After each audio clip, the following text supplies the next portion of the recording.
Assalamualaikum warahmatullahi wabarakatuh. Sahabat semuanya, bertemu kembali dengan channel pendidikan Diskusi Hukum. Tema yang akan kita angkat hari ini adalah pembatalan perjanjian secara sepihak. Kita langsung saja lihat penjelasannya. Idealnya, para pihak yang telah membuat perjanjian atau kesepakatan, para pihak ini menaati semua kewajiban dan akhirnya para pihak mendapatkan hak sebagaimana apa yang diperjanjikan. Jadi dari perjanjian timbul hak dan kewajiban, pihak debitur melaksanakan kewajibannya, pihak debitur mendapatkan haknya, begitu juga sebaliknya. Namun, tidak jarang perjanjian yang telah disepakati hanya bisa diakhiri dengan kesepakatan para pihak. Tetapi ada pihak yang membatalkan tanpa persetujuan pihak lain. Jadi memang awal idealnya perjanjian ini berakhir dengan sesuai dengan kesepakatan, tetapi ternyata ada juga pihak yang tanpa persetujuan lain mengakhiri perjanjian itu sendiri. Banyak alasan yang menyebabkan terjadinya pembatalan perjanjian itu sendiri. Pelibatan atau pemutusan kontrak perjanjian dapat terjadi saat di awal perjanjian, di tengah, atau menjelang berakhirnya suatu perjanjian. Tentu dalam perjanjian pembatalan perjanjian ini akan menimbulkan suatu kerugian bagi salah satu pihak. Nah, terus bagaimana menghadapi situasi yang mana adanya pembatalan perjanjian dari pihak lain itu?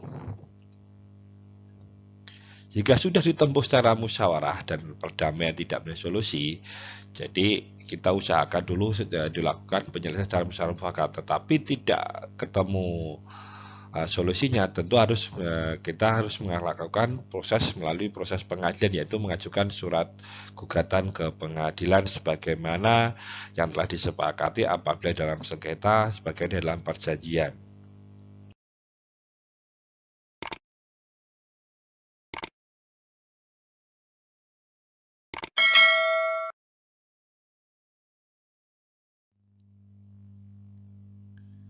Nah, ketika membahas perjanjian yang tidak ditepati atau dilaksanakan, ini para pihak biasanya dilakukan dengan gugatan dan prestasi.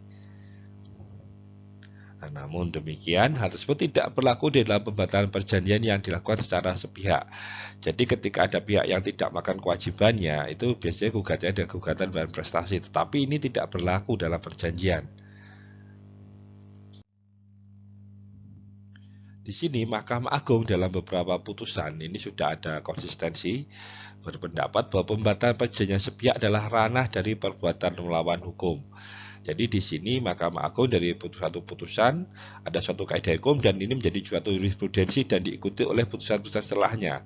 Yaitu kaidah hukumnya adalah pembatalan perjanjian sepihak adalah ranahnya perbuatan melawan hukum. Jadi bukan wan prestasi. Di sini karena perbuatan melawan hukum itu nantinya akan mengacu pada ketentuan pasal 1365 KUH Perdata. Jadi di sini jadi kalau perbuatan melawan hukum itu akan mengacu pada pasal 1365 KUH Perdata. Jadi jangan sampai salah nanti ketika membahas perjanjian kalau ada perbuatan melawan hukum pasal 1365. Tapi rasionya itu adalah apa? Nanti kita lihat selanjutnya.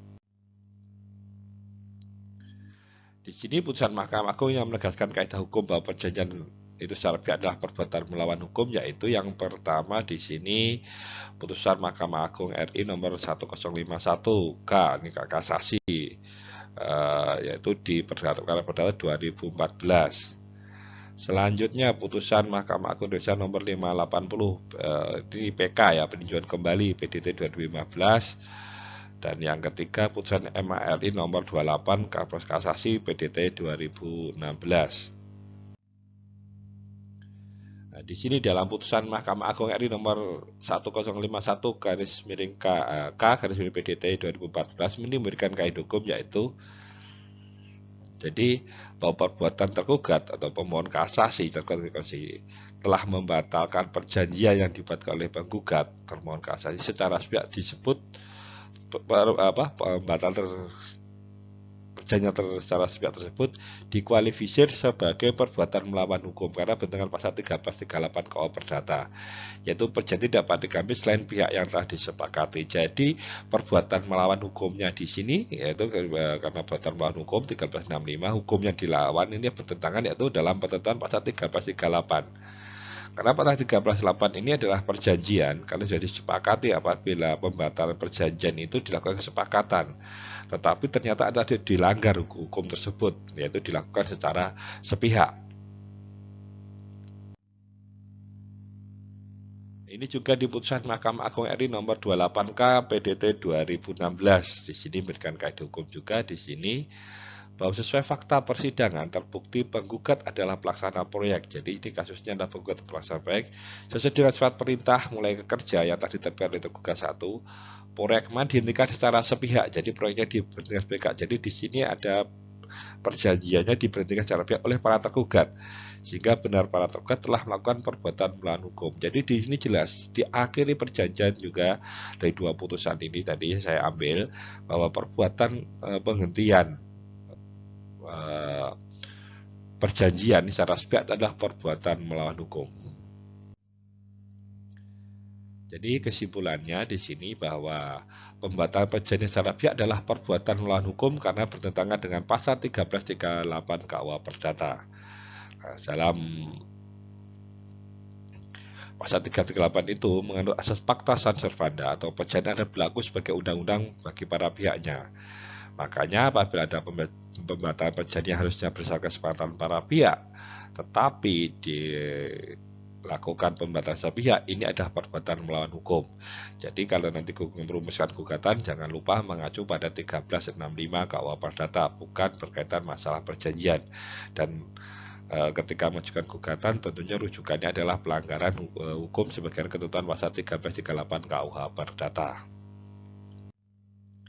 Oke, itu tadi penjelasan dari kami. Terima kasih masih setia dengan channel pendidikan ini.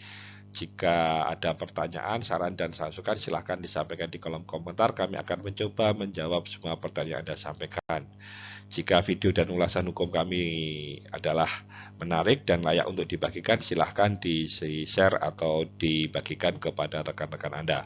Sampai bertemu kembali di video kami yang akan datang.